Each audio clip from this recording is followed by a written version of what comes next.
উনি যথার্থ বলেছেন, যোগ্য লোকদেরকে যোগ্য জায়গায় স্পেস করে দেওয়া দরকার। কিন্তু একটা কথা আছে যে বৃক্ষ তোমার পরিচয় কি, ফলে আমার পরিচয়। দিনটা কেমন যাবে, মর্নিং শোজ দ্য ডে। সরকারের 2 মাসে যে সমস্ত কার্যকলাপ বেসিক জায়গাগুলোতে হাত দেওয়া হয়েছে, প্রত্যেকটা জায়গায় জনগণের আকাঙ্ক্ষার বিপক্ষে চলে গেছে।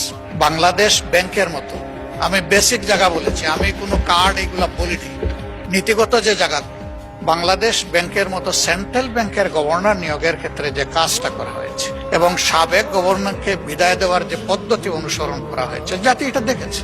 এখান থেকে শুরু করে আমি বারবার এগুলার মেনশন করতে যাচ্ছি না। এ পর্যন্ত যে সমস্ত জায়গায় পরিবর্তন এসেছে সেগুলা জনগণ এবং ডেমোক্রেসি কোনোটাই সাপোর্ট করে না। এমনকি খেলার মাঠটা পর্যন্ত আমরা উন্মুক্ত রাখতে পারলাম না, ওখানেও গিয়ে আমরা চাপাইয়ে পড়লাম। তাহলে যেটা মাননীয় মন্ত্রী বললেন যে যোগ্য লোকদেরকে যোগ্য জায়গায় না দিলে দেশ আগাবে কিভাবে, তো এইভাবে যদি যোগ্যতা সিলেকশন হয়, আমার প্রশ্ন দেশ আগাবে কিভাবে? আমরা তো কার ইন্টেনশন কি সেটা দেখতে পারবো না, এটা মনের ব্যাপার, এটা একমাত্র আল্লাহ তাআলা দেন। আল্লাহু আলিমুম বিযাতিস সুদূর, আল্লাহ ছাড়া এটা কেউ জানে না।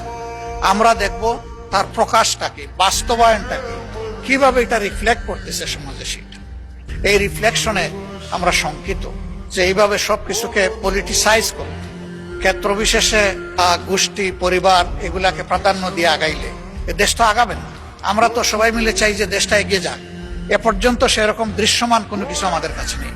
ধন্যবাদ মাননীয় স্পিকার। বিরোধী দলীয় নেতা কিছু মন্তব্য করেছেন। আসলে একটা বিল পাশ হওয়ার পরে এই ধরনের আলোচনার কোনো সুযোগ ছিল না এখানে, সেটাও রুলস অফ প্রসিডিউরের বাইরে হচ্ছে। যেহেতু ওনারা প্রশ্ন তুলেছেন, আমাদেরকে উত্তর দিতে হচ্ছে। প্রথমত প্রেসিডেন্ট, বাংলাদেশের বিগত সরকারগুলো যদি প্রেসিডেন্ট দেখেন, যতবার বিএনপি সরকারে এসছে, Bangladesh bank, security and exchange কমিশনে যতগুলো অ্যাপয়েন্টমেন্ট হয়েছে সবগুলো নন পলিটিক্যাল অ্যাপয়েন্টমেন্ট, সবগুলো নন পলিটিক্যাল অ্যাপয়েন্টমেন্ট, আমি ক্লিয়ারলি বলতে চাই। এবং যেই কারণে বাংলাদেশের আর্থিক শৃঙ্খলা বিএনপি সরকারের সময় কোনো সময়ের সমস্যা হয় নাই, সব সময় আর্থিক শৃঙ্খলা বজায় ছিল, কোনো সময় শেয়ার বাজার লুটপাট হয় নাই, বিকজ বিএনপির অ্যাপয়েন্টমেন্ট গুলো কোনো সময় পলিটিক্যাল কনসিডারেশনে হয় নাই এবং যোগ্য ব্যক্তিদের সেখানে দেওয়া হয়েছে। আমরা যখনই ব্যাংকিং খাত, অর্থ সেক্টরের আর্থিক খাতের কথা আসে, মাননীয় অর্থমন্ত্রী একটা বাক্যই বারবার বলেন যে বিএনপির সময়ে এরকম কোনো রেকর্ড নাই যে আর্থিক খাতে বিশৃঙ্খলা হয়েছে।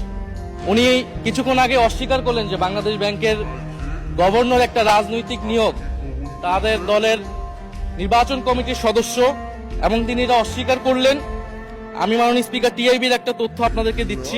বর্তমান সরকারি দলের যারা নির্বাচনের প্রার্থী হয়েছেন তাদের 59.41% ঋণগ্রস্ত, এবং যার বেশিরভাগ হচ্ছে সরকারি দলের।